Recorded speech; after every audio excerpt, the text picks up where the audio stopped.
Nós vamos voltar para o capítulo 3, a partir do versículo 7 até o 13, e adiantar a igreja em Filadélfia e, por fim, a igreja de Laodiceia, e já entrarmos na parte 2.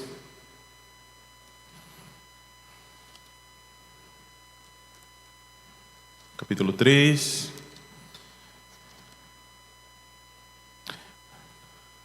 Aqui no nosso slide,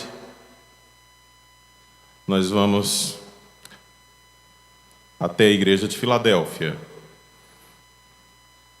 Capítulo 3, a partir do versículo 7.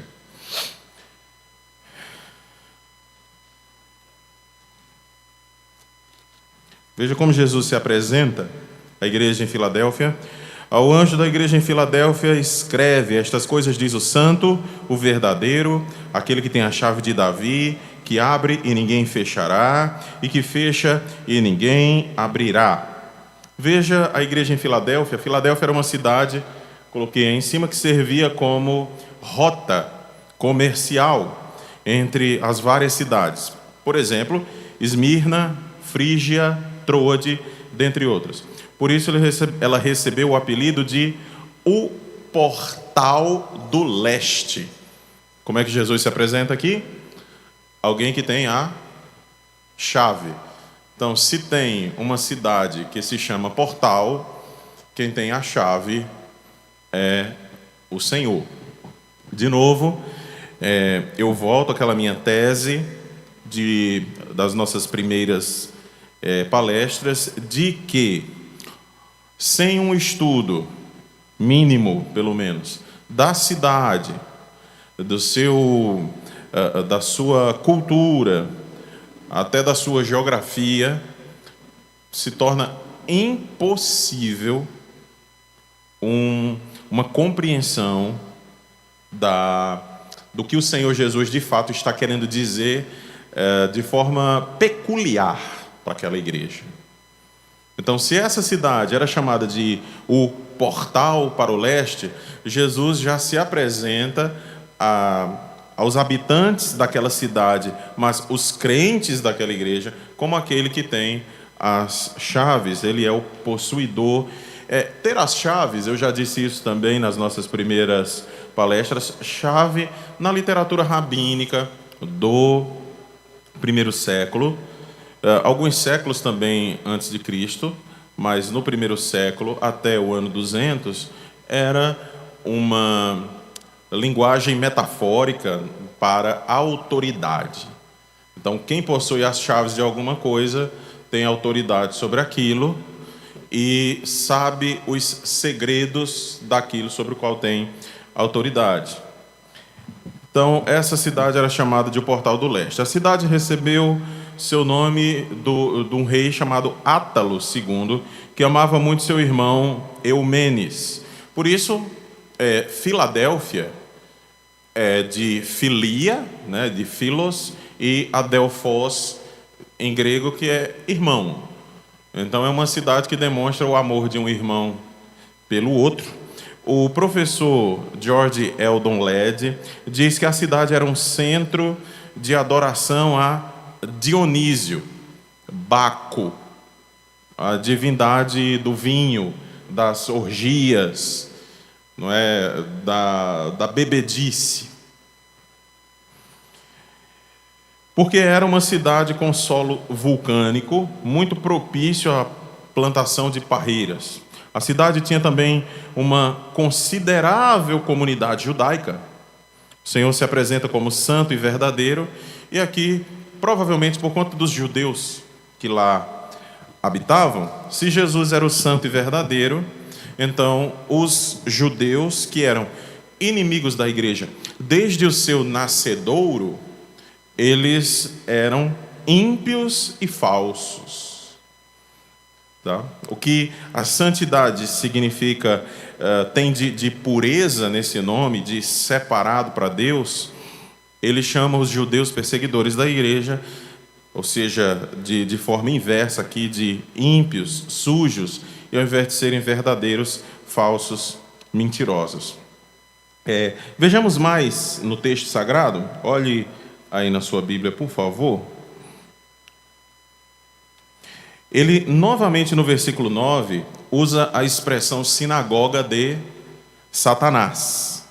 Ou seja, sinagoga de Satanás, como eu disse anteriormente, significa que os judeus que aparentavam, ou pelo menos se diziam adoradores do Deus verdadeiro, na verdade, adoravam a Satanás, porque haviam ajudado a matar o Cristo, o verdadeiro rei dos judeus, o Messias judeu, e, ainda por cima, ajudavam a perseguir o corpo de Cristo, a igreja desse Jesus.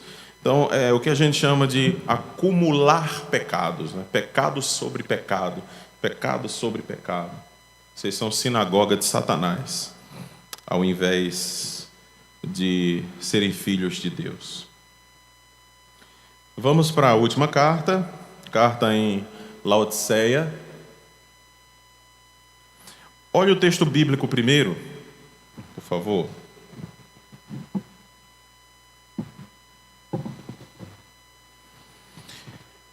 O versículo primeiro da carta é o versículo 14, né, do capítulo 3. Então, versículo 14 no capítulo 3 diz: ao anjo da igreja em Laodiceia escreve: estas coisas diz o Amém. A testemunha fiel e verdadeira, o princípio da criação de Deus. E conheço as tuas obras, que nem és frio nem quente, quem dera fosses frio ou quente, assim porque és morno e nem és frio, nem és quente nem frio, estou a ponto de vomitar-te da minha boca. E por quê? Porque a igreja se dizia: estou abastada, não é? Sou rica, eu não preciso de coisa alguma, mas na verdade você nem sabe que é infeliz, sim, miserável, pobre, cego, nu, etc. Veja, Laodiceia era uma cidade rica e geralmente quem mora em cidades assim não precisa de muito para ficar orgulhoso, né? Onde você mora? Eu moro em Paris. Eu sou um cidadão londrino. Eu moro em Nova York. A própria cidade de Laodiceia era uma cidade que propiciava as pessoas ou alimentava o orgulho dessas pessoas. Era uma cidade rica, ficava no entroncamento de 3 estradas importantes, então tinha que se passar por lá. Por isso foi natural que essa cidade se tornasse uma cidade comercial. Se todo mundo tem que passar por lá, fazia parte de um grupo de 3 cidades muito próximas. Hierápolis ficava 10 quilômetros ao norte. Colossos, que nós conhecemos pela carta de Paulo aos Colossenses, ficava 16 quilômetros a leste. Laodiceia era famosa pela lã negra, pela escola de medicina, que se especializou no cuidado dos ouvidos e dos olhos.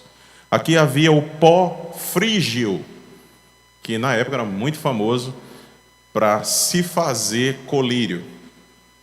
Seria a pomada Padre Cícero da época, que serve para absolutamente tudo, certo? A cura, passe, pomada Padre Cícero. Tá?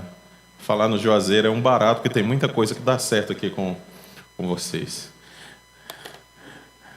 Veja, tem mais aqui. Olha o texto. Olha o texto, por favor, ainda no versículo 17. No versículo 17, depois eu vou voltar para os versículos 15 e 16. Estou rico, abastado, não preciso de coisa alguma, e nem sabes que tu és infeliz, sim, miserável, pobre, cego e nu. Quando diz assim, pobre, cego, nu, é porque essa cidade produzia essa lã negra que era usada para fazer roupas de pessoas ricas. Então, na verdade, você está nu, a despeito de você ter lã da melhor qualidade. Você é pobre, mesmo morando numa cidade extremamente rica, e você é cego porque você não enxerga muita coisa a respeito de mim mesmo, ou seja, do próprio Cristo, a despeito de que aí vocês têm o pó frígio e conseguem fazer colírio.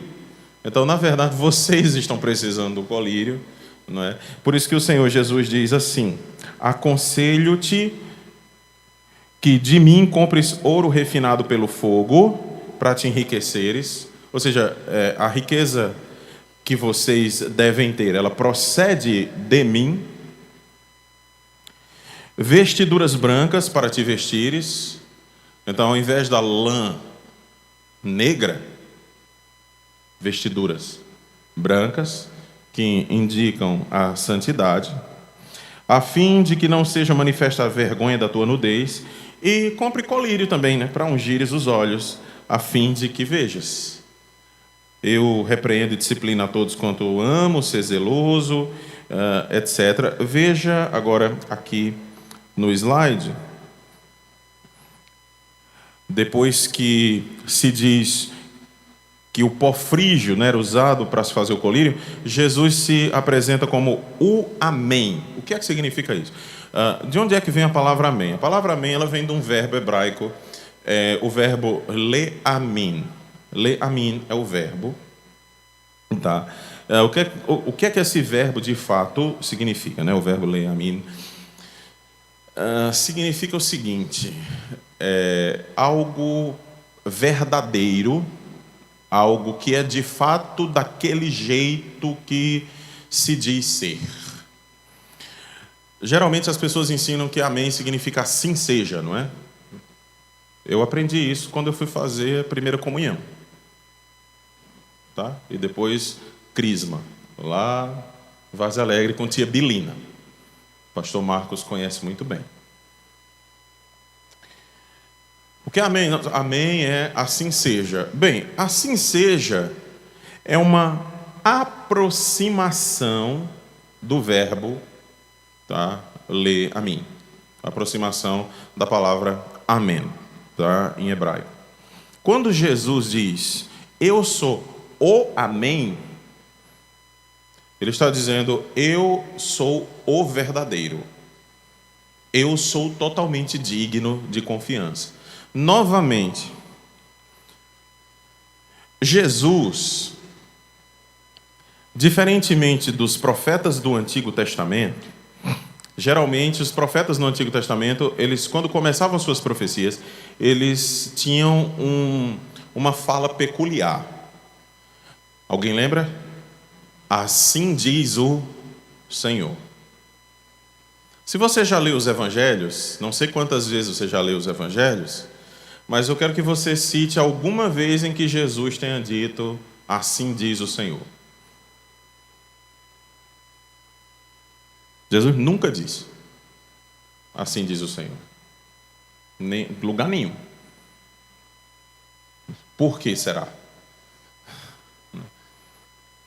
Porque ele era o Senhor. Então, se ele estava falando, já era, assim diz o Senhor.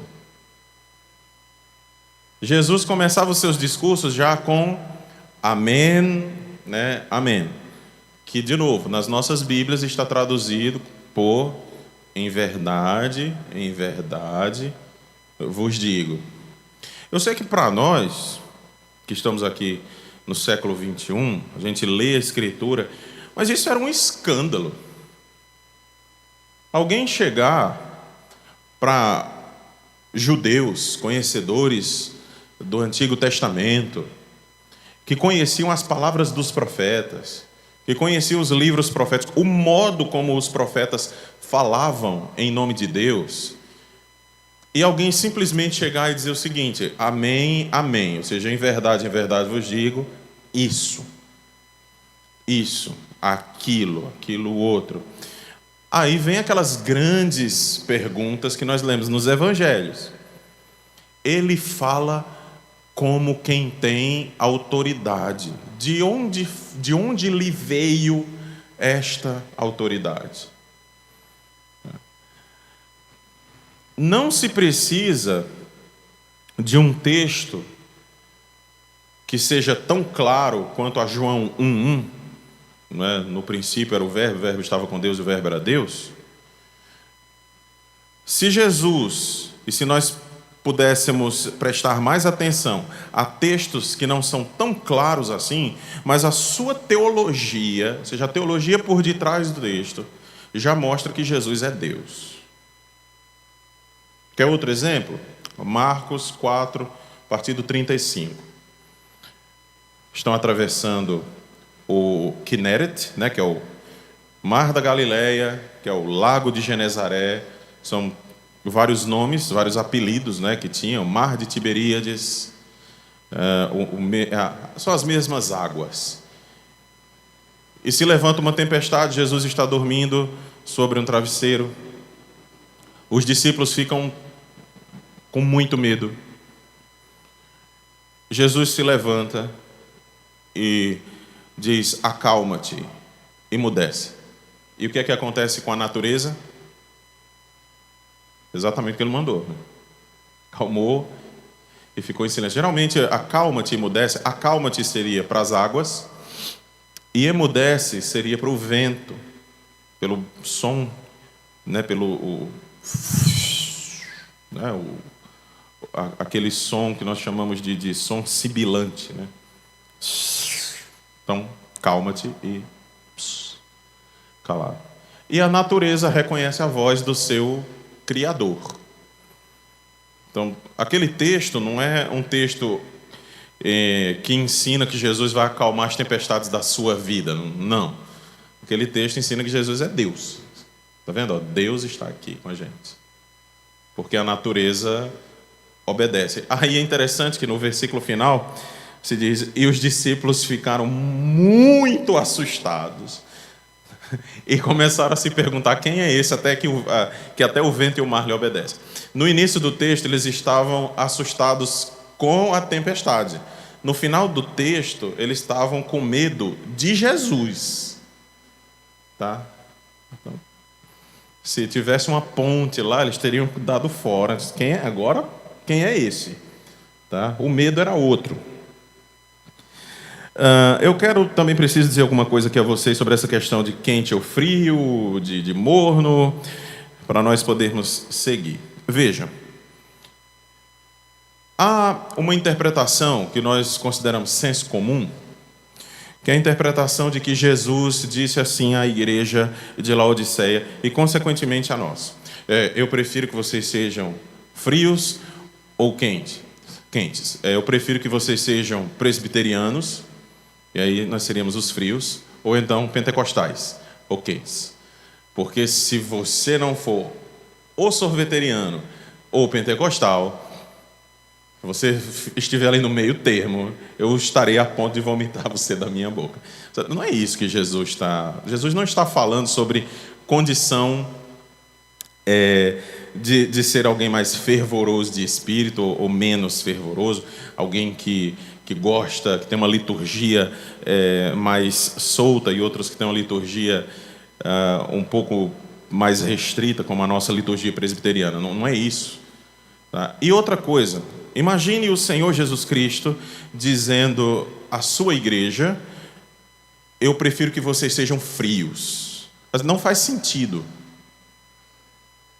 Não faz sentido. Eu prefiro que vocês sejam frios. Então, depois de pesquisas que duraram séculos, o que é que foi descoberto? Foi descoberto que a cidade de Hierápolis, foi descoberto que na cidade de Laodiceia não havia água, uma boa água para se beber. Isso é uma questão geográfica agora. Laodiceia era quase uma cidade sem água, uma cidade seca. Enquanto Hierápolis e Colossos eram cidades riquíssimas em água. Uma tinha água muito gelada, Colossos. Outra tinha água quente, fontes termais, Hierápolis. Então, os cidadãos de Laodiceia fizeram encanamentos, dutos de água, puxando água tanto de Colossos quanto da cidade de Hierápolis. Então vinha água muito quente e vinha água muito fria de outra cidade. Quando as duas águas se encontravam, a água ficava morna. Então, se você bebesse, vomitava. O que é que isso nos ensina no texto? Para que é que servem águas termais? Desde tempos imemoriais. Geralmente serve para você relaxar. Você vai lá para aquelas fontes e a água está quentinha e quem dera borbulhante, e você deitadão lá e a água quente, você sai com o corpo como se tivesse recebido massagem. E para que é que serve uma água bem geladinha? Assim, olha, se você vem da batalha, cansado, e você quer restaurar suas forças, água gelada. Agora, para que é que serve a água morna? A água morna serve para você vomitar. Estou com gastura, não consigo vomitar. Menino, eu vou ferver água, você vai beber água morna, você vai vomitar. Qual é o ensino, então? Aqui para a igreja. Vocês, igreja de Laodiceia, você, igreja de Laodiceia, não serve nem como água medicinal e você não serve também para trazer alívio ao cansado. Vocês são mornos e o morno não serve para nada. Ou seja, ser frio e ser quente não tem a ver com o senso comum, mas tem a ver com essa questão de a igreja servir a que propósito? Dar força ao cansado? Né? Fazer com que a pessoa, de fato, tenha um encontro com Jesus? A igreja de Laodiceia não estava servindo nem para isso, nem para outra coisa. E, novamente, eu quero destacar o versículo final, versículo 22. Eu fiz isso ontem à noite. Quem tem ouvidos, ouça o que o Espírito diz às igrejas. Ou seja, ainda que a carta tenha sido escrita com particularidades, nesse caso para Laodiceia, outra para Filadélfia, com idiosincrasias da própria cidade, da própria cultura, mas o Espírito está falando com todas as igrejas. Porque nós, inclusive no século 21, ano 2022, nós podemos passar por quaisquer um desses problemas. Vamos avançar. Muito bem, nós temos mais uma porção de Apocalipse e aí nós vamos entrar na parte 2. A parte 2, ela vai dos versículos 4 a 7, dos capítulos 4 a 7, lembrando que essa divisão é uma divisão antiga, tá? Essa não é uma divisão para pregação, não é uma divisão homilética, mas é uma divisão natural do livro. O livro é dividido assim. Então, dos capítulos 4 a 7, nós temos o início do Apocalipse. De fato, o início. O Apocalipse vai começar agora. Então, aquilo que de novidade nós temos, começa a partir do capítulo 4. Porque é a partir do capítulo 4 que João novamente vai ser tomado em espírito e ele vai começar a ter as visões do que nós chamamos de dispensação. O que é que eu quero dizer com dispensação? Que não tem nada a ver com dispensacionalismo. A dispensação é desde a primeira vinda de Cristo até a segunda vinda de Cristo. O que é que eu quero dizer com isso? O que eu quero dizer é que o Apocalipse, ele não pode ser lido de forma linear. O Apocalipse, ele é lido de forma circular. Então, dentro dos capítulos de 4 a 7, nós temos um círculo, tá? Ou uma espiral, para aqueles que são adeptos do que a gente chama de espiral hermenêutica, ou uma espiral crescente. Significa dizer que entre os versículos de 4 a 7, nós temos o começo do Apocalipse e nós temos o fim do Apocalipse. Ou seja, o Apocalipse poderia terminar no capítulo 7. Então, João, ele vai contar o começo da história, e ele vai passar pela história, e vai chegar no fim da história, ou seja, na segunda vinda de Cristo, no capítulo 7. A partir do capítulo 8, ele vai fazer isso de novo. Aí ele vai chegar até o 11. Quando chega no capítulo 12, ele vai fazer isso de novo. Aí você vai do 12 até o 14. Quando ele chega no capítulo 15, ele vai fazer isso novamente. Capítulos 15 e 16. E assim até nós chegarmos no capítulo 22. Ou seja, de forma circular, ele vai começar o pensamento, ele vai fechar o seu pensamento, depois ele vai reabrir. Claro, sempre que ele reconta a história, ele vai nos dando mais alguns detalhes da história da redenção. Mas nunca leia o Apocalipse como se ele fosse uma narrativa linear, como se fosse uma história que você estivesse lendo, ou como tentaram fazer com os evangelhos. Nunca faça isso, porque o tipo de literatura que nós chamamos literatura apocalíptica, ela já não pode ser assim. Isso é uma questão de gênero literário. Então, dentro desse gênero literário, que é chamado gênero apocalíptico, existem métodos, tá? Existe toda uma metodologia para se ler esse tipo de gênero. Não é a mesma coisa de se ler Gênesis, não é a mesma coisa de se ler Juízes, não é a mesma coisa de se ler o livro dos Reis, não é a mesma coisa de se ler um livro puramente profético, porque Apocalipse, além de ser um livro profético, também é uma epístola.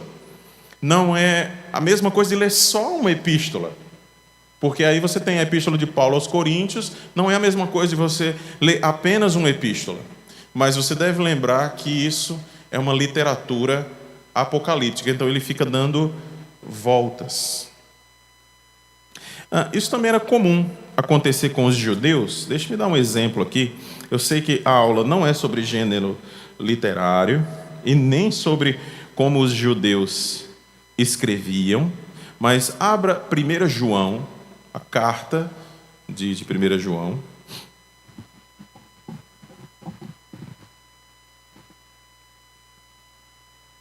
Capítulo 2.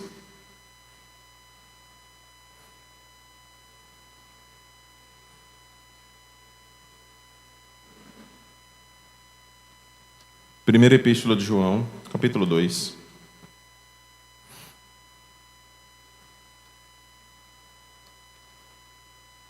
A partir do versículo 8 é suficiente.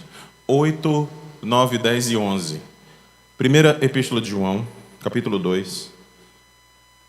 Eu não vou explicar esse texto, eu só vou fazer com que você perceba que existia uma maneira de se escrever, e João se utilizava muito bem dessa maneira. Tá. Que era um tipo de escrita que os judeus usavam muito, ainda hoje usam. Todavia vos escrevo novo mandamento: aquilo que é verdadeiro nele e em vós, porque as trevas se vão dissipando, e a verdadeira luz já brilha. Aquele que diz estar na luz e odeia seu irmão, até agora está nas trevas. Aquele que ama seu irmão permanece na luz, e nele não há nenhum tropeço. Aquele, porém, que odeia seu irmão, está nas trevas, e anda nas trevas, e não sabe para onde vai, porque as trevas lhe cegaram os olhos. Trevas, luz, luz, trevas, luz, trevas, trevas, luz, luz, trevas, trevas, luz, luz e luz, trevas, trevas.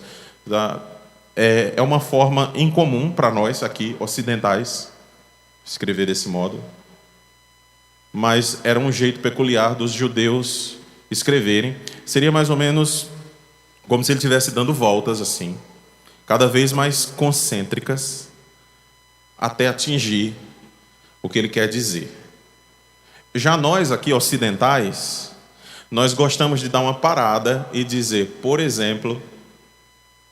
Então, nosso argumento vem, a gente para e diz, por exemplo.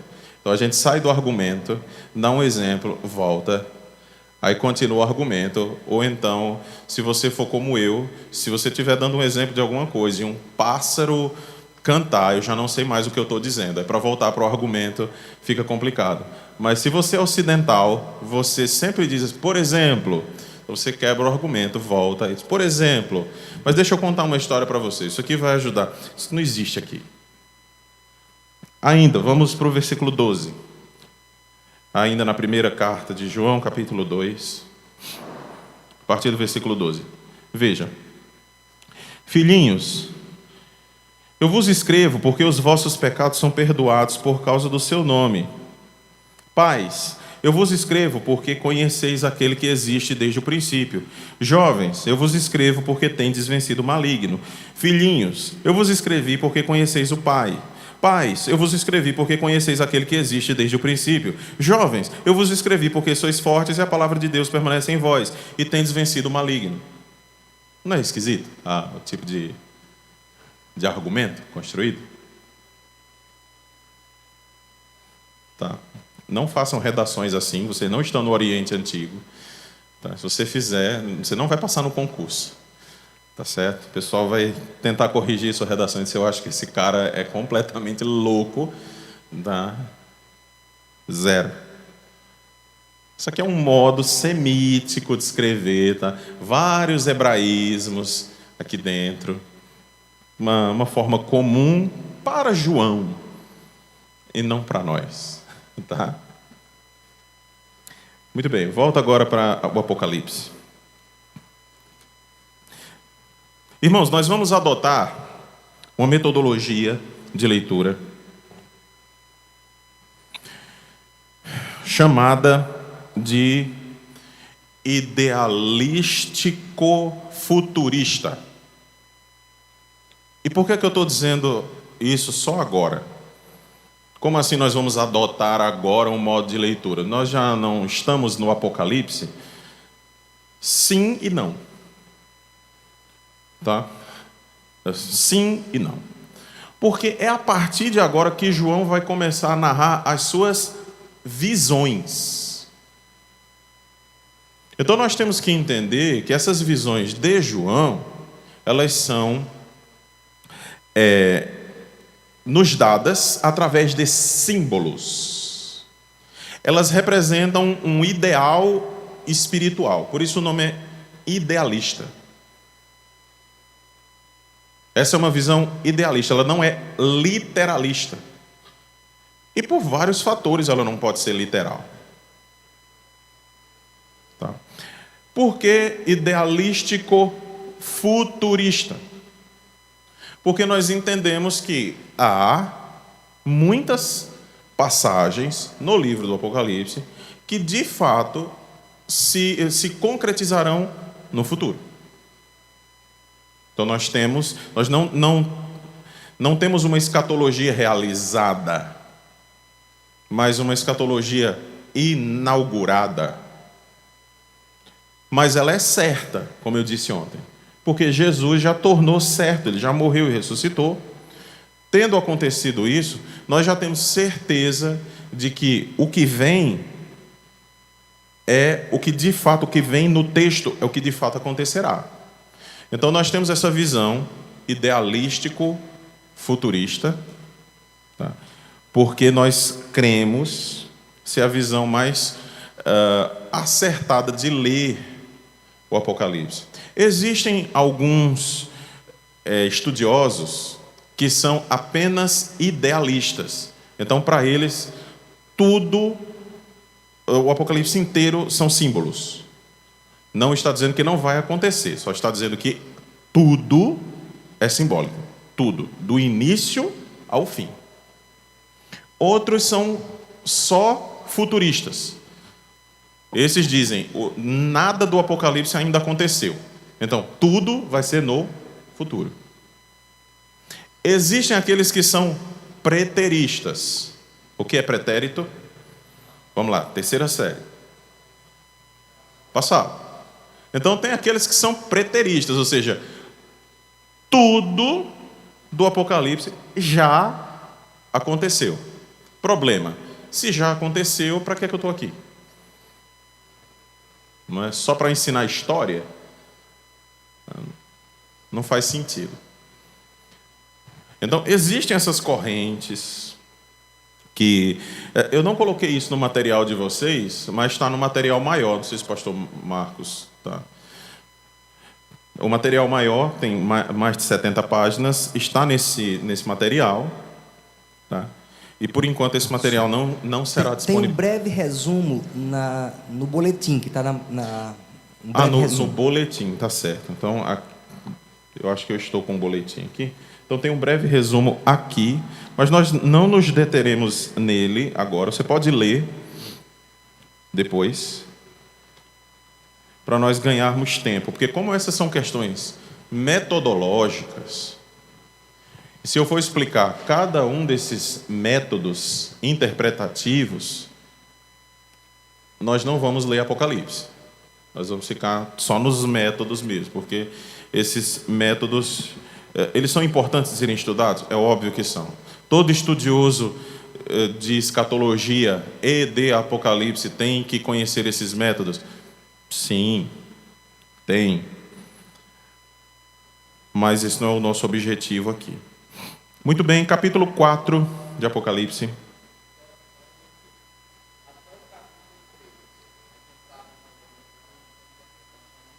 Até o capítulo 3, ou seja, até a última carta, é um abre-alas para as visões que João vai nos contar a partir do capítulo 4. Eu quero que vocês abram em João 1, ou em João 1 não, em Apocalipse 1.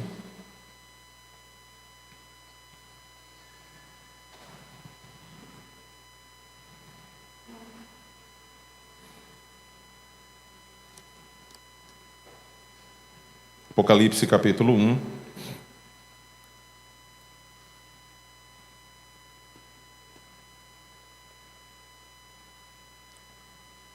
Veja quando o Senhor Jesus diz, lá no versículo 8, eu sou o alfa e o ômega, diz o Senhor Deus, aquele que é, que era, que há de vir, o Todo-Poderoso.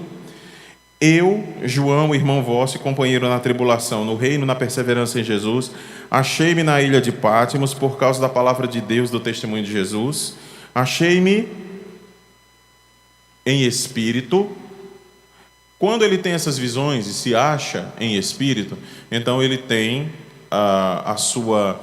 Não é que ele se irracionaliza, mas a sua visão é elevada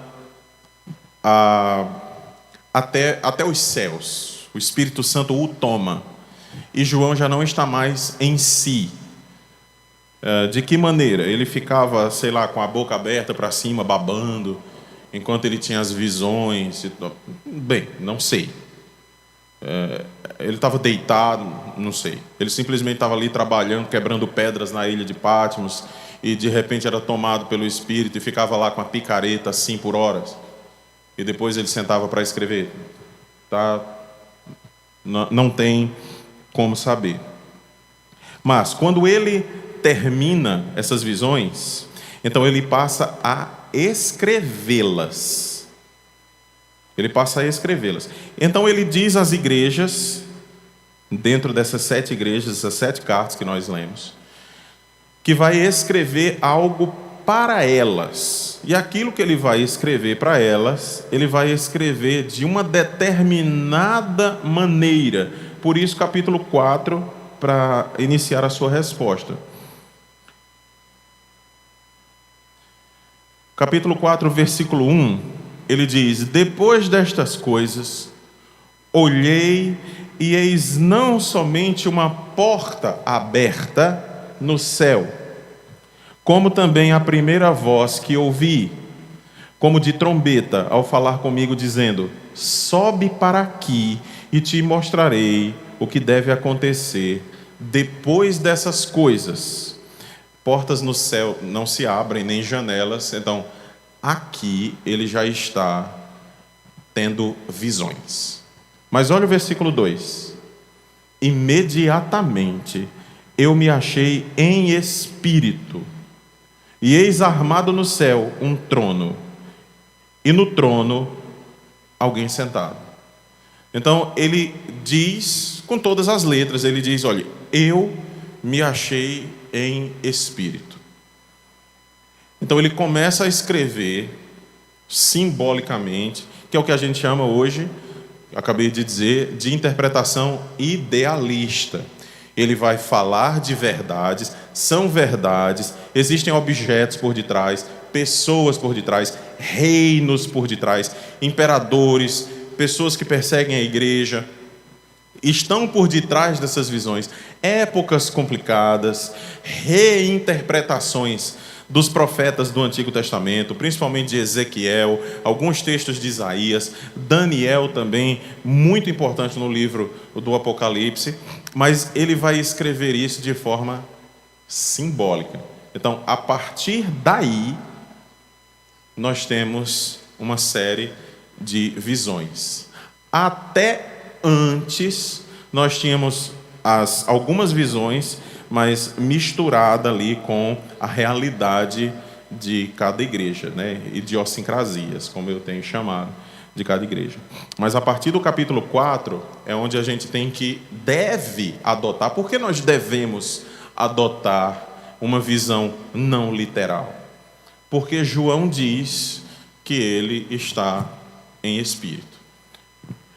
Ele já nos avisa com antecedência que o que ele está vendo, o que ele está ouvindo, tá, deve ser interpretado de uma forma simbólica.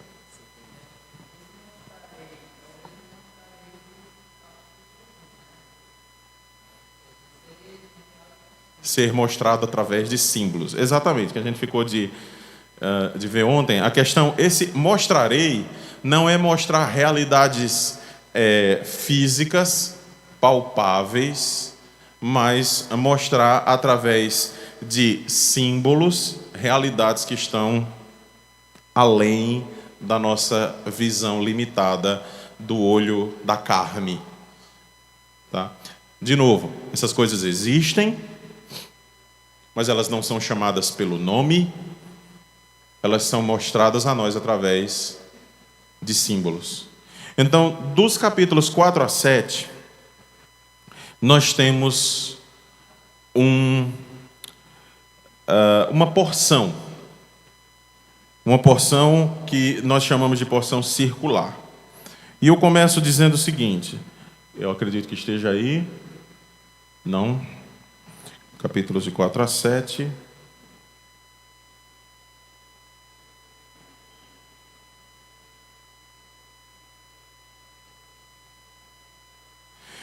Eu coloco o seguinte, esta é a divisão mais natural do texto de Apocalipse. De fato, os capítulos de 4 a 7 formam uma unidade de pensamento. Se você ler o capítulo 4 a 7, você vai perceber que ele começa uma história e ele termina a história. A despeito disso, não posso tratá-los todos de uma vez, e aqui é uma questão mais de divisão literária, tá? Porque ficaria a nossa mente talvez não conseguisse fazer as divisões corretas. Uma subdivisão natural dentro desta é a unidade dos capítulos 4 e 5, ou seja, se nós tivéssemos Bíblias sem capítulos, se nós tivéssemos Bíblias sem versículos, provavelmente o capítulo 4 e 5 eles viriam juntos, seria um capítulo só, tá? E o bloco maior 4, 5, 6, 7. Mas aí nós temos, né, obviamente, capítulos e versículos. Isso, às vezes, é bom, mas, nesse caso, mais atrapalha que ajuda. Porque se você apagar o 5, o número 5 aí da sua Bíblia, do capítulo, né, e você continuar a leitura, você vai perceber que é uma leitura contínua. A história da continuidade. Vejamos, os capítulos 4 e 5 devem ser vistos juntos e seus temas, portanto, são gêmeos. Capítulo 4 preocupa-se com a autoridade do Cordeiro, Cordeiro que também está num trono. A partir da condição de simples vidente, O apóstolo João entra agora no mais alto estado estático de estar no Espírito. Certamente o que o apóstolo está prestes a ver é também uma visão. Uma visão está no sentido espiritual. Se não uma visão, será necessário imaginar que há no céu. Então, se não uma visão, ou se não for uma visão, será necessário imaginar que há no céu um trono material e que o cordeiro tem 7 chifres e 7 olhos. Isso, logicamente, é um absurdo. Não entendemos trono num sentido material, mas procuramos qual o significado de alguém estar assentado num trono. Essa é a visão que nós chamamos, de novo, idealista. Enquanto a igreja está sob perseguição, há um rei que está assentado no supremo trono do cosmos. Por favor, vamos ler o capítulo 4.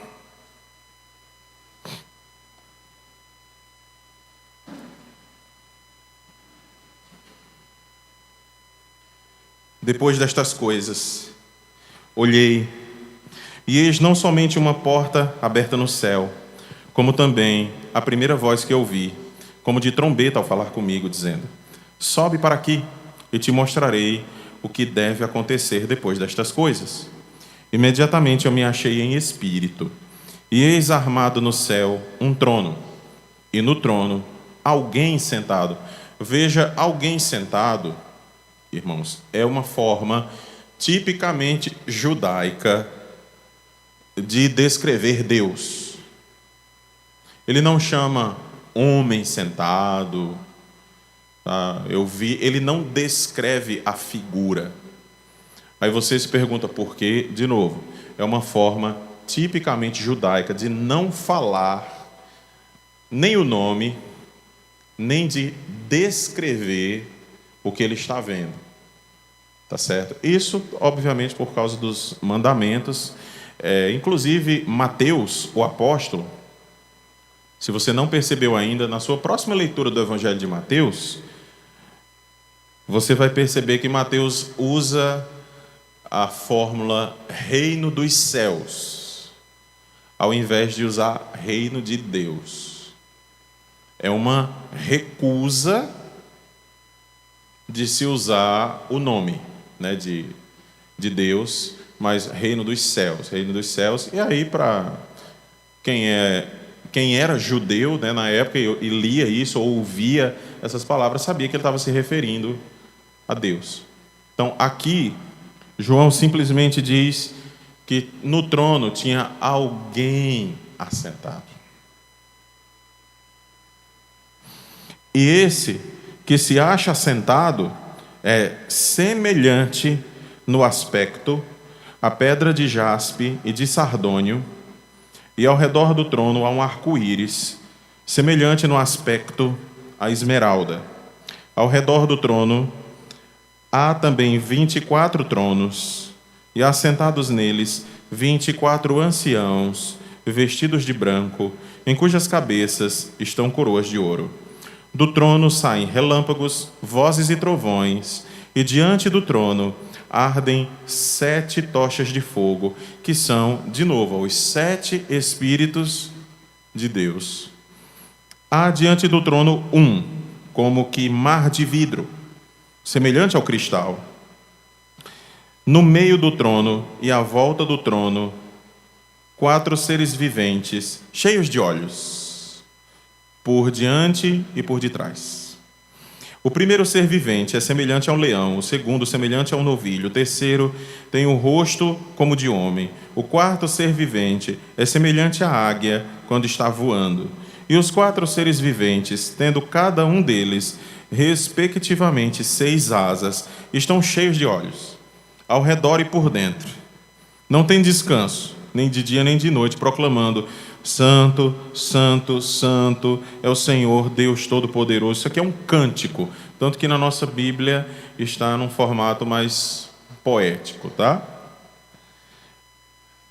Aquele que era, que é e que há de vir, Quando esses seres viventes derem glória, honra e ações de graças ao que se encontra sentado no trono, ao que vive pelos séculos dos séculos, os 24 anciãos prostrar-se-ão diante daquele que se encontra sentado no trono, adorarão o que vive pelos séculos dos séculos e depositarão as suas coroas diante do trono, proclamando: Tu és digno, Senhor e Deus nosso, de receber a glória, a honra e o poder, porque todas as coisas Tu criaste. Sim, por causa da Tua vontade vieram a existir e foram criadas. Entra no 5. Vi na mão direita daquele que está sentado no trono. Perceba que o capítulo 5, aí esse número 5, não faz diferença nenhuma, não é outra história. João está dando continuidade ao que ele está vendo. Tá? Então, o que é que nós temos no capítulo 4? No capítulo 4, nós temos basicamente a descrição daquele que está assentado no trono. Basicamente isso, não é só isso. Existem muitos detalhes. E o material de vocês, não é que é um resumo, como eu disse, eu acho que ele está sem notas de rodapé. Não, ele está, com certeza. Sem notas. Mas no material original, ele tem todas as notas de rodapé, de onde eu tiro muitas dessas informações e que estão nos livros que eu indiquei aí numa bibliografia breve que está no final do material de vocês. Tá? Eu usei outros tantos livros, mas esses aí você pode encontrar em língua portuguesa facilmente. Aquele que está sentado no trono, quem é que se assenta num trono? Aí eu respondo isso mesmo, reis. Reis assentam-se em tronos. Então, quando João vê isso, na visão dele, ele sabe que há alguém governando a história. Não a história, a micro-história ali das igrejas da Ásia. Governando a história do cosmos. Governando a história do universo. Um trono, ainda que vazio, ele já fala muito ao nosso imaginário. Imagine então se há alguém nele. Deve ser alguém importante? Eu coloco muito mais que isso. Após a visão daquele que lhe dita as cartas, João tem outra visão, mas nós não sabemos aqui o lapso temporal entre aquela primeira visão em que ele vê o Jesus glorificado e essas visões agora. Ele vê uma porta aberta no céu e recebe um convite para lá. Portas não costumam se abrir no céu. Então, dizemos que o apóstolo está numa espécie de êxtase, né? É uma visão. Ezequiel, da mesma forma. Por isso que Ezequiel também é um livro de extrema importância para a interpretação de Apocalipse. No verso 1, o convite de Jesus a João é similar àquele feito no capítulo 1, versículo 10, quando se diz que sua voz é como de trombeta. A trombeta é um instrumento que servia para muitos fins, um aviso para a adoração no templo, ou então um aviso para a guerra. Mas nesse caso aqui é um aviso para adoração no templo. O convite é um suba para cá, para que veja o que deve acontecer. Então, há elementos futuros. Ainda há coisas a acontecer. E João verá não apenas aquilo que se passou desde a primeira vinda de Cristo, não apenas aquilo que ele estava vivendo como cidadão do primeiro século e perseguido pelo Império Romano, mas também aspectos que ainda viriam. pelos quais nós estamos passando hoje, aqui no ano 2022, e aspectos ainda mais futuros, antes da segunda vinda do Senhor. A palavra deve significar um plano de Deus que já for estabelecido, que não será mudado. Isso é muito importante. Se João, eu gostaria de falar sobre o teísmo aberto aqui, mas aí não tem tempo mesmo, porque se Deus chama João para ver realidades espirituais que existem, que existiram na época dele, que existem hoje, e que ainda existirão, é porque Deus tem um plano, que nós chamamos de decreto, né? Decreto, a doutrina do decreto, no singular, e que os teólogos sistemáticos dividem em doutrina dos decretos, só por questão didática. Mas Deus, ele tem um decreto que engloba todas as coisas, que a nossa mente, logicamente, não abarca. Então, isso é importante. Só pelo fato de João subir e receber essa palavra, eu vou mostrar a você, João, o que vai acontecer, é porque já tem um plano que não pode ser mudado de jeito nenhum. Já vai acontecer. Ah, não, mas eu vou orar bem muito para que a igreja não seja perseguida no futuro. Assim, eu sinto muito, né? O livro de Apocalipse já está aí, né? Mas será que se a gente fizer uma corrente de oração mundial, Deus não vai reverter o plano de... Olha, o livro do Apocalipse está aí. Não dá para desfazer o que João viu, né? Não dá para desfazer o plano que já foi estabelecido. Não tem como. Tem como nós perseverarmos, que esse é o sentido do texto. E não de mudarmos a história. Então, eu continuo assim. Em seguida, João diz de si mesmo que se viu tomado pelo Espírito. Uma pessoa pode ter uma visão e não estar no Espírito, que é o caso de Estevão.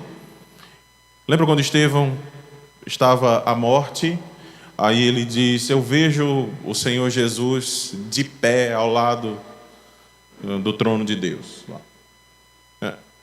É diferente o tipo de visão que Estevão teve ali do ser tomado pelo Espírito. Por isso que eu coloco eu acho que no anterior, deixa eu ver se foi no anterior que eu coloquei.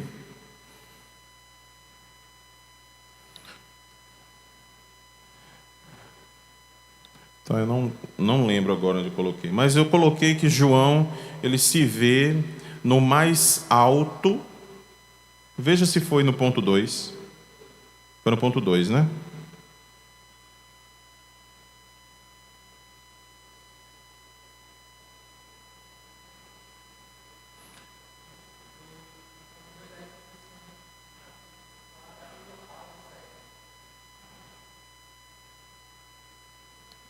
Vocês estão vendo a linha? Após a visão daquele que lhe dita as cartas,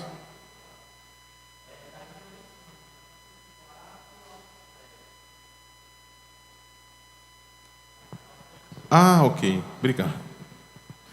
Verdade, porque tem alguns que é introdução e outros que são numerados, né? 1, 2, 3, 4. Muito bem.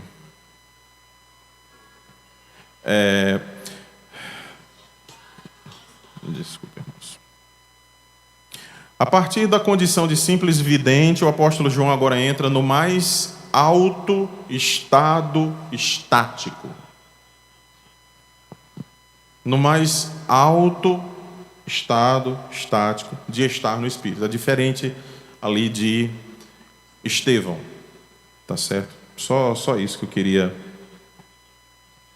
dizer. Agora vamos voltar.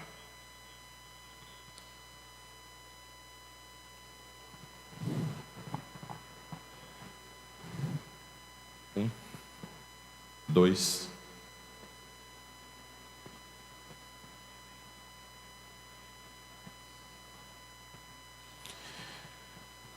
Ainda no 3. O convite suba para cá, como eu disse, para o que se deve acontecer, ele foi chamado para isso, e a palavra deve significar um plano de Deus que já foi estabelecido, não pode ser mudado.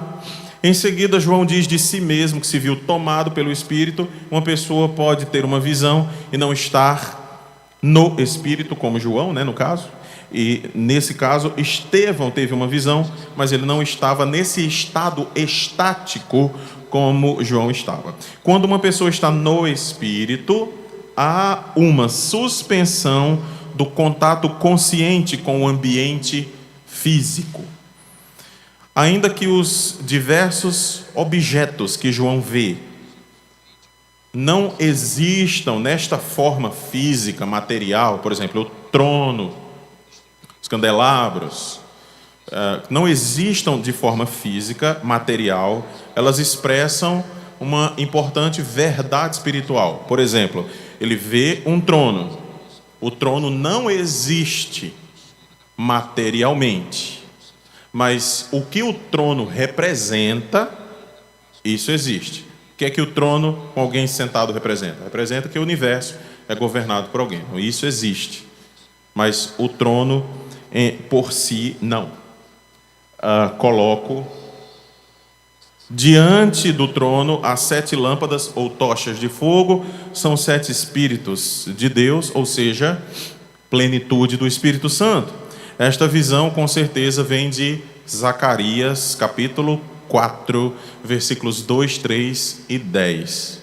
Então, aí nós temos os empréstimos que são feitos do Antigo Testamento. Por isso, dizia eu nas primeiras palestras, que um conhecimento do Antigo Testamento é condição sine qua non para uma boa interpretação do Apocalipse. Então, se você não é um bom leitor do Antigo Testamento, algumas coisas vão ser bastante difíceis de entender. E você vai pensar muitas vezes que é uma novidade. Mas nem é. Já estava no Antigo Testamento. Você só não ligou os pontos, mas já havia, não é? A mesma coisa, muita gente pensa que Jesus foi o primeiro a dizer: amarás o teu próximo como a ti mesmo. Assim, quem foi que foi o Senhor Jesus? Não.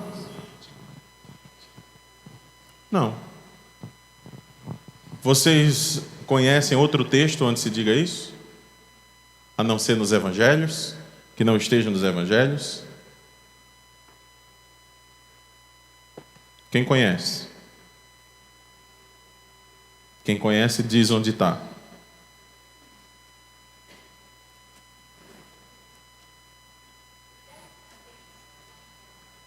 Olhe nos 10 mandamentos, não tem amarás o teu próximo como a ti mesmo.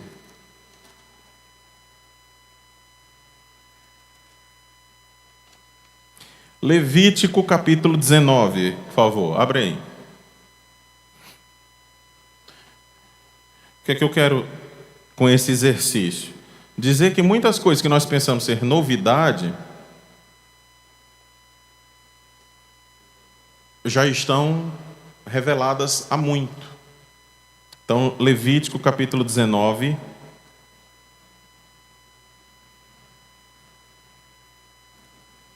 É fácil decorar, é Levítico 19, 18. 19, 18. Levítico 19, 18. Todos acharam? Não te vingarás, nem guardarás ira contra os filhos do teu povo, mas amarás o teu próximo como a ti mesmo. Eu sou o Senhor. Está vendo? Estava aí, desde sempre. Então, o primeiro lugar não foi nos evangelhos. Então, quando nós olhamos para Apocalipse e vemos essa imagem dos 7 Espíritos de Deus, e nós nos voltamos para Zacarias, capítulo 4, versículos 2, 3 e 10, nós vamos ver a mesma imagem, só que agora João, ele a enxerga num sentido muito mais altaneiro, muito mais alto espiritualmente, porque eles são reveladas, tá? Essas coisas como de fato elas são e o que elas representam. Então, voltando para o Apocalipse, e dê uma olhada no slide. O próximo elemento da visão é o mar de vidro. Este pode significar uma representação da ira de Deus, provavelmente signifique mesmo, porque o mar de vidro, ele pode representar tanto santidade e pureza, por ser o vidro, por refletir algo, tá? Deixar também uma luz mais intensa. Mas à frente, em Apocalipse, o mar de vidro ele vai se misturar com fogo. Então ele vai ser um mar de vidro também incandescente. As duas imagens vão ser mescladas. Então seriam aí duas imagens, uma representando essa santidade e pureza e a outra imagem representando julgamento. Mas nós vamos ver isso depois, tá bom? Então eu coloco, este é o mar, significa uma representação da ira de Deus, também sua santidade, pois o separa daquilo que criou. Ou também pode ser uma referência ao mar de bronze que havia no templo de Salomão. E aí nós recorremos ao segundo livro dos Reis, capítulo 25, versículo 13. O que era o mar que se chamava? No templo de Salomão havia uma grande bacia feita de bronze, onde os sacerdotes eles se banhavam, né? Eles faziam seu asseio para poder servir a Deus limpos, com o corpo limpo. Tá? Significando, obviamente, não só o asseio do corpo, mas que eles estavam ali oficiando de forma santa diante de um Deus santo. Todas essas, lembrem-se, João era um judeu, João cresceu num ambiente judaico, conhecia o Antigo Testamento, ele não faria sentido Deus levá-lo em espírito para ver um aparelho de celular. Não faria sentido para ele, tá? E eis que eu vi um negócio cheio de botão e você não faria sentido nenhum para ele. Deus o leva para que ele reveja elementos que para ele já eram conhecidos, e esses elementos sejam elevados a uma significação maior dentro do plano redentivo. Então ele fala através dessas imagens. Mais ainda, podendo simbolizar o sangue purificador de Cristo, ou como o professor Bill menciona, um símbolo do Mar Vermelho. Pois em 15:2, em Êxodo 15:2, encontramos os salvos cantando o Cântico de Moisés. Nós encontramos o Cântico de Moisés também aqui em Apocalipse, né? Os salvos cantavam o Cântico do Cordeiro e o Cântico de Moisés, que era um cântico significando a libertação do povo, mas também o cântico significava o julgamento, o juízo sobre os inimigos, porque tanto ele se abre para que o povo de Deus passe, como ele se fecha para destruir os inimigos que estão vindo atrás. Então, quando nós vemos essa imagem, assim, o mar de vidro, né, o mar de cristal, existem muitas figuras no Antigo Testamento que nós precisamos resgatar para fazer uma interpretação assim, minimamente possível de tudo aquilo que João estava nos dizendo, porque de fato são muitas coisas. Assim, é muita informação. O livro do Apocalipse, ele não é difícil porque ele é um livro que foi escrito, como eu disse anteriormente, ontem. Ele foi escrito para dificultar a vida das pessoas. Não é? Como eu disse ontem, João, vou dificultar a vida desses cristãos. Aí escreve um negócio que ninguém entende. Não. Ele é muito mais complicado por esse mundo de figuras veterotestamentárias e também das culturas e da cultura pagã ali ao redor, da cultura greco-romana, que nós estamos há 2000 anos só do Império Romano e não conseguimos compreender determinadas figuras que, muito provavelmente, os leitores de Apocalipse, assim que ouviam, assim que liam, eles conseguiam... então é sobre isso que João está falando. Sei, peguei. Pode continuar a leitura. Não é? Anjo da igreja. Aí o anjo da igreja continuava a leitura. E aí os ouvintes, eu lembro, certo, sim, já fiz o link aqui. Os nossos links estão fracos, irmãos, porque nós precisamos resgatar essas imagens todas aí do Antigo Testamento, para poder entendermos minimamente. Mas,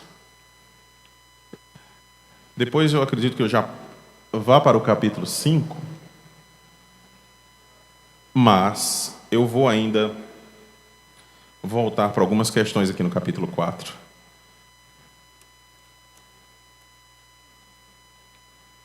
Por favor, veja, a partir do versículo 3, diz o seguinte: esse que se acha sentado é semelhante no aspecto à pedra de jaspe. Ele faz tudo para não descrever Deus. Tá? Isso aqui é uma forma de esquiva. Isso parece com pedra de jaspe, tá? O que mais? De sardônio. Ao redor do trono há um arco-íris. Aqui é interessante. Onde é que a gente vê arco-íris? Depois do dilúvio. Porei o meu arco nos céus, tá? E quando eu olhar para o arco, aí eu vou lembrar o que eu fiz, não vou destruir mais a terra com água, e etc. É uma representação de misericórdia. É uma representação de que Deus sabe que a raça humana que a raça humana está cheia de pecados e que a raça humana deveria ser apagada da história. Mas Deus é misericordioso, se foi no passado, depositando seu arco sobre as nuvens, muito mais depois que o Filho dele derramou sangue pelo seu povo. Então, nesse trono há arco-íris.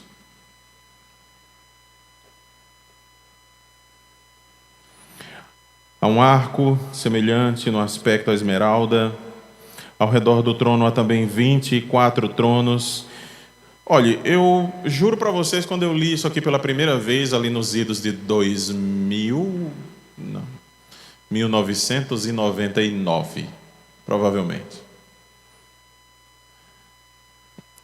Eu achava que eram os 12 apóstolos e os 12 patriarcas. Eu tinha certeza. Tá? E não é vergonhoso você achar que é isso. São 24 tronos, são 24 anciãos. Obviamente que tem gente que pergunta, tudo bem, são 12 tronos para os 12 apóstolos. E Judas? Não é? Não, mas Paulo substituiu Judas, o trono que tem lá é dele. Tá, mas quem substituiu Judas não foi Paulo, foi Matias. Então tem que ter um trono extra. Irmãos, João está tendo uma visão. Então nós temos que ter cuidado, como os estudiosos da literatura apocalíptica nos aconselham, nos advertem. Cuidado para que você também não olhe para cada elemento, para cada palavra e queira descobrir uma realidade imensa que está ali de trás mas esse trono tinha 4 pernas. Cada perna representa o quê? Nós temos que ter cuidado com isso, senão nós vamos errar. Enquanto alguns erram na interpretação por estarem aquém do texto e não se lembrarem dos textos dos profetas ou do Gênesis, como nesse caso do arco-íris, estava lá em Gênesis, não é? Então, outros erram porque estão além do texto e começam a ver coisa demais onde não existe. Tá? Então, cuidado com isso. E o nosso conhecimento, de fato, é bem limitado ainda.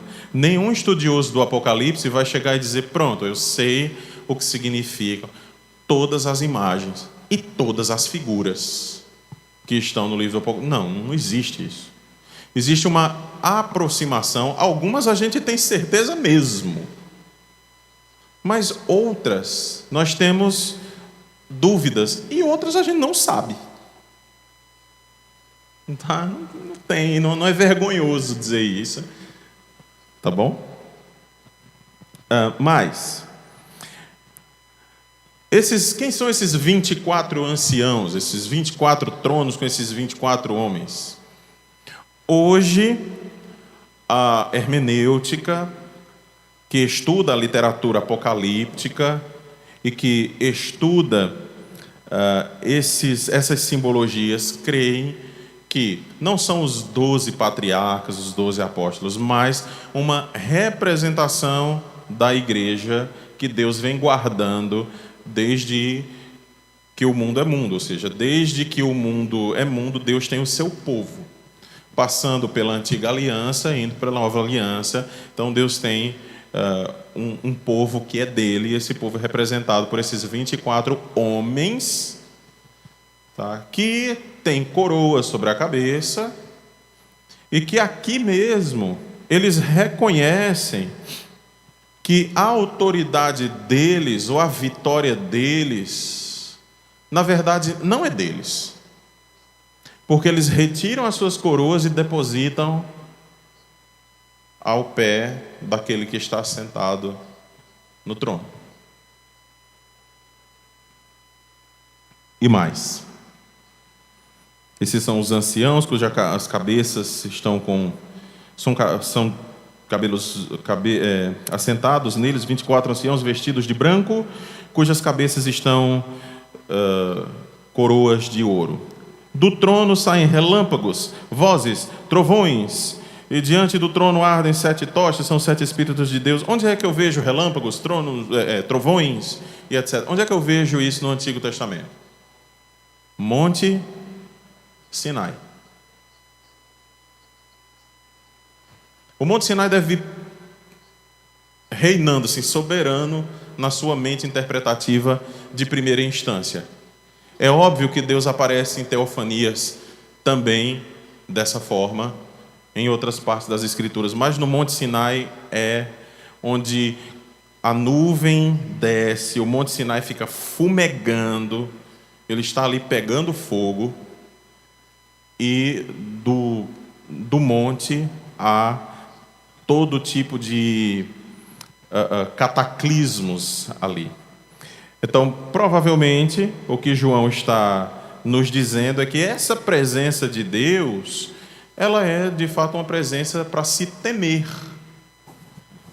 Tá? Deus é um ser poderoso, e ele deve ser temido. Ele está ali no alto e sublime trono do universo. Ainda mais. Já falei sobre o mar de cristal. Nós temos aqui seres que são chamados de seres viventes. Alguns dizem ser querubins, são anjos poderosos, e provavelmente sejam de fato anjos, servos de Deus, servos que executam as suas ordens. Tudo que Deus diz a eles imediatamente é feito, mas eles também, sem descanso, dizem constantemente: Santo, Santo, Santo é o Senhor Deus, o Todo-Poderoso, aquele que era, que é e que há de vir. Então eles também têm um papel de louvor aqui. Então nós temos todos esses símbolos que precisam ser por nós aprendidos. Talvez uma tabela ajudasse. Não sei se a tabela foi terminada, mas uma tabela, ela ajuda, sempre que nós vamos ler o texto de Apocalipse, sabermos pelo menos a figura e o seu significado, né? A figura, o seu significado, o símbolo. Nós colocamos no final um breve glossário que vai ajudar um pouco. Aquele glossáriozinho, né? Então tem aqui, né, no material. É porque eu não vi. Eu não vi o material, na verdade. Então tem um glossário aí. Seria muito bom que você aprendesse, a fim de que no futuro, lendo o Apocalipse, você já soubesse, e sua leitura seria muito mais fluida, e você poderia também ensinar.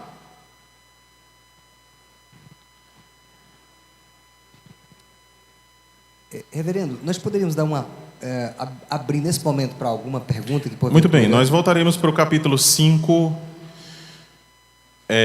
depois do almoço, não, às 2, não é isso? Isso, às 2. Às 2h10. Às 2h10 a gente recomeça. Às 14, oração, canção. Ok, nós temos aqui. Tem mais alguma pergunta aí? Tem, Natália? Não, né? Temos aqui, acho que 2 perguntas. O diácono João Henrique, ele só pediu para reenfatizar, né, o significado das 7 igrejas, né? Só reforça aquela ideia lá de que não se trata de fases, né? Então, reenfatizar o significado das 7 igrejas. As 7, porque o número 7 representa completude. O que João está nos dizendo com o símbolo das 7 igrejas é que durante toda a dispensação, desde a primeira vinda até a segunda vinda de Jesus, a igreja dele se comporta não como fases dessas igrejas, mas ela tem comportamentos similares a todas essas igrejas.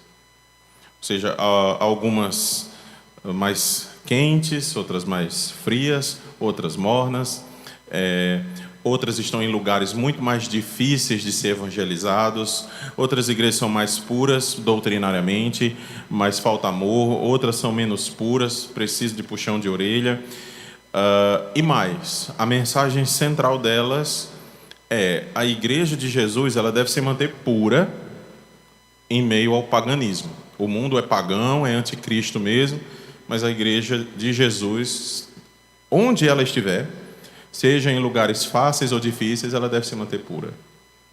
Ok. A segunda pergunta é a seguinte: na igreja em Tiatira, Jesus fala acerca do ferir de morte aquele povo. Essa passagem pode ser relacionada com a passagem de Paulo em 1 Coríntios 11:30, que trata também sobre disciplina, né? E como? Tiatira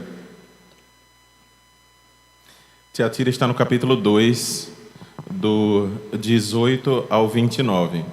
Inclusive, foi o último sermão que eu preguei na igreja domingo.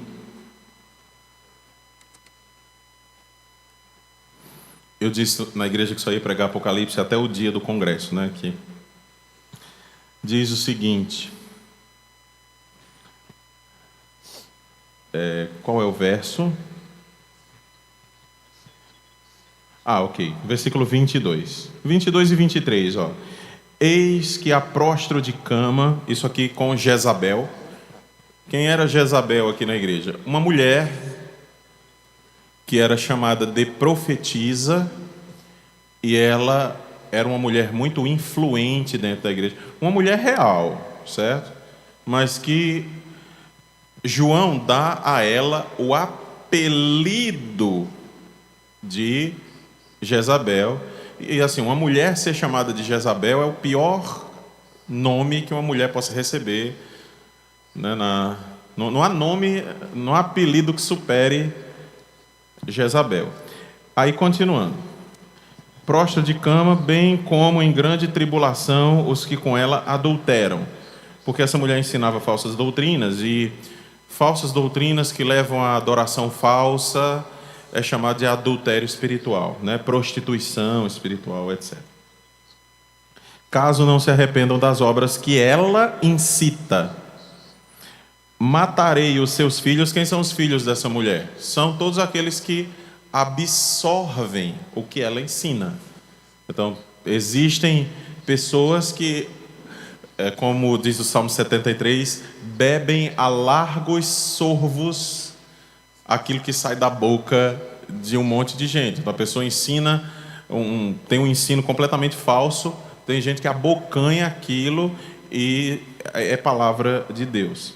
Tá? Então, matarei aqui tem o sentido mesmo último, de salvação cancelada aqui, viu?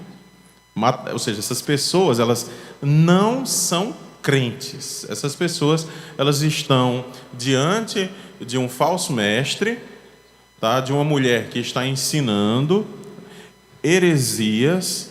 Essas pessoas sabem que isso é contra a doutrina apostólica, mas as pessoas continuam indo atrás dessa mulher. São chamados de filhos dela, né?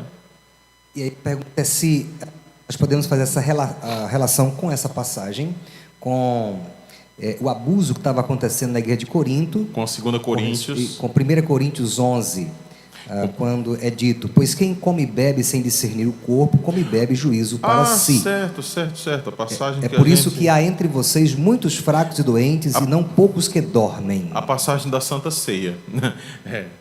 Exatamente. Pode sim, existe uma relação. A gente chama de teologia joanina, teologia paulina, mas eu não gosto de usar esses termos, porque fica parecendo que João pensava algumas coisas e Paulo pensava outras, tá? É uma teologia similar entre os dois. Deve-se ter realmente cuidado, porque você pode cair no juízo de Deus, tá? Então são duas formas de você falar a mesma coisa. Como João usa nascer de novo e Paulo usa nova criatura, tá? Ok, então no caso, em João em Tiatira, o pecado era de ouvir um falso ensino. Exato. E absolver, e lá abuso na ceia do Senhor. Exato. Aí Jesus vai dizer: eu mato, adoeço vocês ou até mato. Uhum.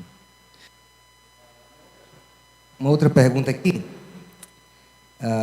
Apocalipse 3:11. Apocalipse 3:11. Eis que venho sem demora. Guarda o que tens, para que ninguém tome a tua coroa. A pergunta é: essa passagem tem alguma relação com a salvação? Querendo dizer, é possível perder a salvação? Perder a coroa? Como muitos acreditam que é possível perder a salvação por causa de algum pecado? Certo. É impossível perder. O Dr. Rousseau Shedd gostava de dizer assim: é possível perder a salvação? Né? Aquele jeitão calmo dele, né? O velhinho. Mas se foi você que conquistou, realmente você vai perdê-la. Pode ser que perca. Se foi Jesus que conquistou para você, Aí você não vai poder perdê-la. Lembre-se que João está sendo específico aqui quando ele escreve a igreja. Então ele faz uma ameaça a alguém ou a algum grupo dentro dessa igreja, mas ele está dizendo: se toda essa igreja se comportar assim, o que é que vai acontecer? Então eu apagarei vocês do mapa. Assim, vocês ficarão sem... vocês não serão luz do mundo, sal da terra. Deixa eu fazer uma comparação com a primeira carta, que é a carta de Éfeso. Diz assim: lembra-te, pois, de onde caíste, arrepende-te e volta à prática das primeiras obras. Se não, venho a ti e moverei do seu lugar o teu candeeiro.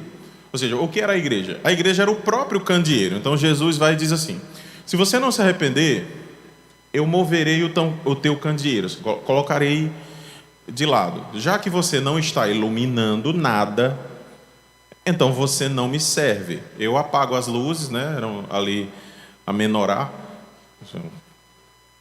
várias luzes.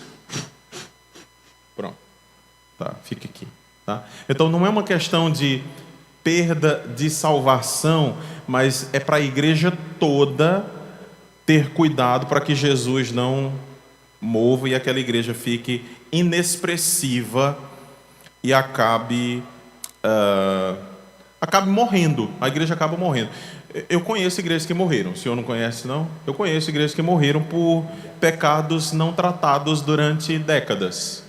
Assim, simplesmente não foram tratados, o pastor não teve coragem de tratar, o pastor seguinte que veio também não, o que veio depois também não, o conselho também está envolvido, e todo mundo finge que não vê, e a igreja vai murchando, vai morrendo, chega até a ser um lugar lúgubre, né? Parece que você está entrando num cemitério, ao invés de estar entrando numa igreja, aí de repente a igreja fecha as portas. Não é que todos os crentes perderam a salvação ali. Havia muita gente de Deus, talvez estejam congregando até em outros lugares, mas também existia muita gente descrente ali que nunca foi salva. Tá. É como no caso da Europa, muitos templos transformaram em mesquitas, né, e Exato, bares. Em bares, exato. Talvez hoje a Europa seja o exemplo mais clássico, né? Mais, e talvez essa diferença entre igreja local e igreja universal. A local pode morrer, a universal jamais morre. É exatamente isso, porque se você for procurar essas 7 igrejas hoje, eu só lamento, né? Elas não existem mais. Mas a igreja, o que Jesus disse a Pedro, né? No final, quando ele diz: dar-te-ei a chave do reino dos céus, etc. E as portas do inferno não prevalecerão contra a igreja. Não é que uma igreja ou outra não possam morrer. Não é isso. Mas que a igreja de Jesus, ela vai permanecer até a segunda vinda. Assim, com certeza. Assim, nada destrói a igreja. A igreja é imbatível. Alguém mais tem alguma pergunta? Pedro Henrique. Passar aqui para o Pedro, para que os irmãos que estão acompanhando pela web rádio não possam perder nem a pergunta nem a resposta. Assim, na carta à igreja de Laodiceia também tem um tema que também é acerca da salvação. Muita gente usa acerca da salvação, né? Que é a porta. O versículo 20 do capítulo 3. Estou à porta e bato. Se alguém ouvir a minha voz, abrir a porta, entrarei em sua casa e cearei com ele e ele comigo. A minha pergunta é qual é o sentido aqui que o apóstolo João vai trazer para esse texto? Porque tem muita gente que defende que nós que temos que abrir a porta para que Deus possa nos salvar, mas tem outros que já dizem: não, João está falando aqui a uma igreja, logo supõe-se que aquelas pessoas já conheciam a Jesus. Aí fica essa confusão, né, do que é essa porta, né? Qual assim, o papel confusão nenhuma, você já respondeu.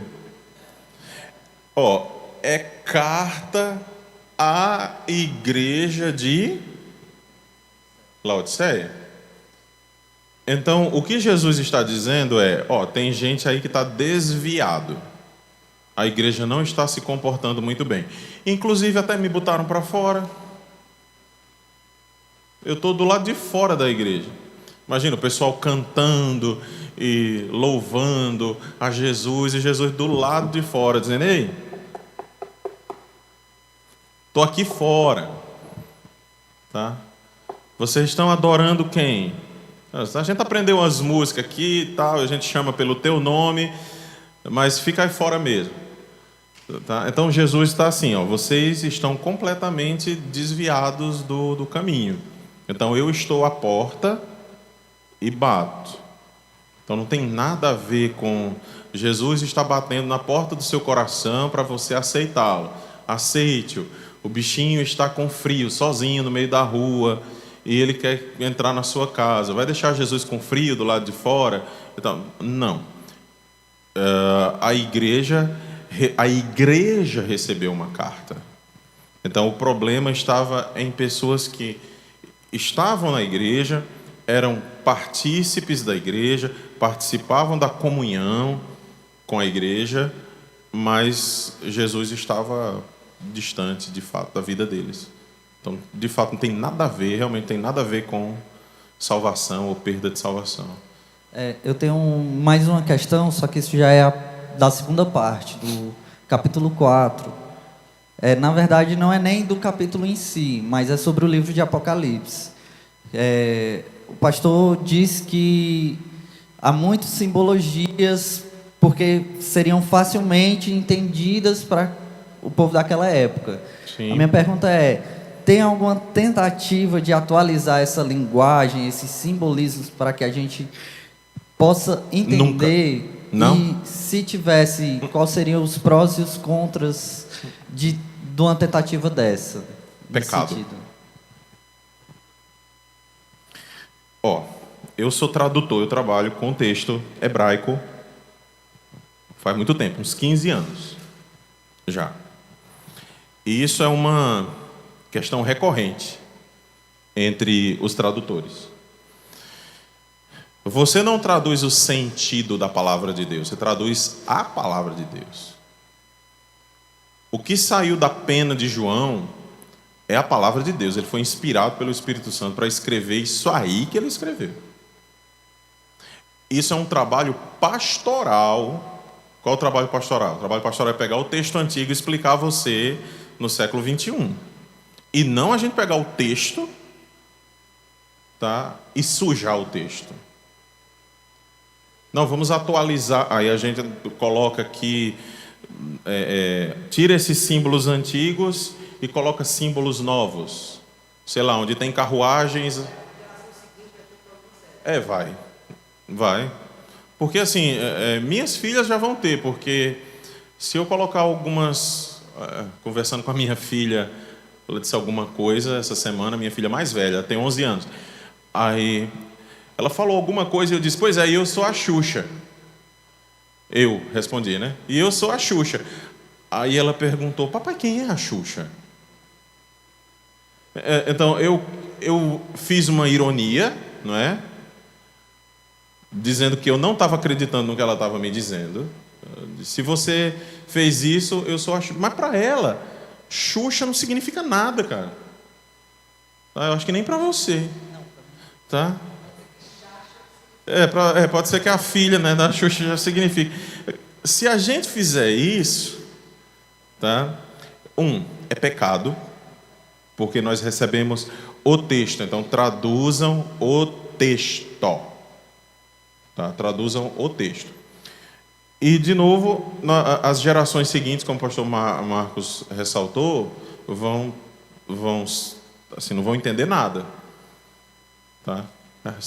Ainda bem que não fizeram isso quando tinha toca-fita, né? Porque hoje não tem toca-fita. Hoje não tem nem CD, né? Aí a gente vai ter que traduzir pelo Spotify. Sabe lá o que é que vem daqui a 2, 3 anos? Isso já era. Tá? Gesualdo. Apesar de haver essa distância, né, do tempo em que foi escrito para hoje, né? Sim, A Bíblia é um livro extremamente atual. sim. Então eu não tenho dúvida a respeito disso. Se fizer essa tradução nesse sentido, corre o risco do politicamente correto entrar no texto bíblico, da geração futura, na próxima. E a consequência será drástica. Nós incorreríamos assim, muitos perigos. O texto é sagrado, gente. Tá? O texto é sagrado. Se nós mantivermos isso na cabeça, assim, texto sagrado, seria demais dizer que ele deveria se manter em grego e em hebraico, né? Mas, por exemplo, os muçulmanos ainda uma facção mais xiita totalmente contra a tradução do Alcorão, né? Do Corão para qualquer outra língua. Porque o texto é sagrado, foi escrito assim, então tem que estar em árabe. E você que se vire nos 30 para aprender árabe e ler como está escrito.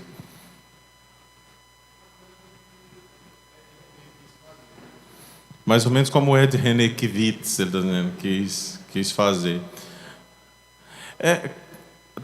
Só falando sobre uma pessoa que talvez o pastor conheça, que é o Martorelli Dantas, né, que esse era presbiteriano, ensinou em seminários presbiterianos e também acabou fazendo talvez pior que o Ed René Kivitz.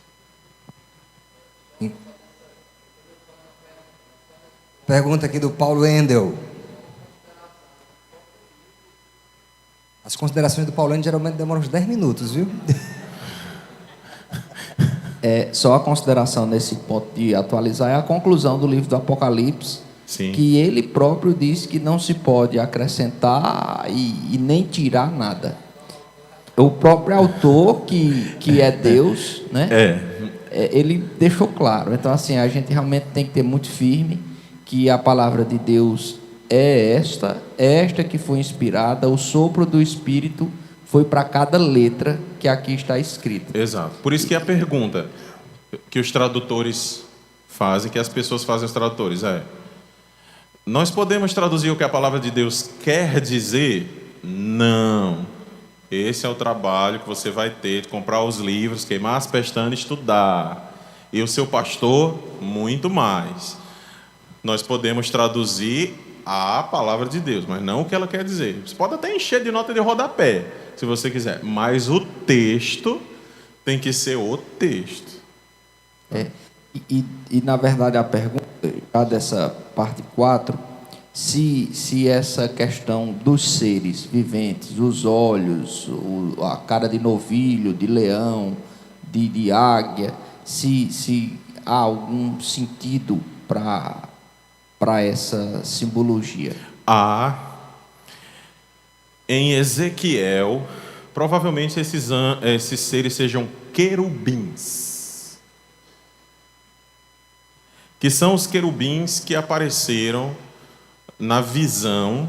E aí Ezequiel também tem uma visão, inclusive ele diz que ficou entre o céu e a terra, né, quando ele foi tomado pelo Espírito e ficou entre o céu e a terra. Nós não sabemos se o corpo dele assim ficou entre o céu e a terra, ou se ele se viu em espírito e olhava para cima e viu o céu, e olhava para baixo e via a terra ao mesmo tempo. Mas ele viu estes mesmíssimos seres lá, nos capítulos 1 e 2 de Ezequiel. O que é que esses seres estavam fazendo lá? Que é exatamente a mensagem, tá? Deus tem um povo e este povo está sendo observado por Deus. Que nesse caso era o povo que estava na Babilônia. Ezequiel estava na Babilônia, o povo estava preso no cativeiro babilônico e o pessoal estava extremamente fragilizado espiritualmente. Tanto que no capítulo 37 de Ezequiel, que a gente tem lá a ressurreição do vale dos ossos secos. É Deus dizendo a Ezequiel assim, eu vou soprar vida sobre vocês de novo. Mas os querubins, eles já estão lá para dizer, estou de olho em vocês. Tá?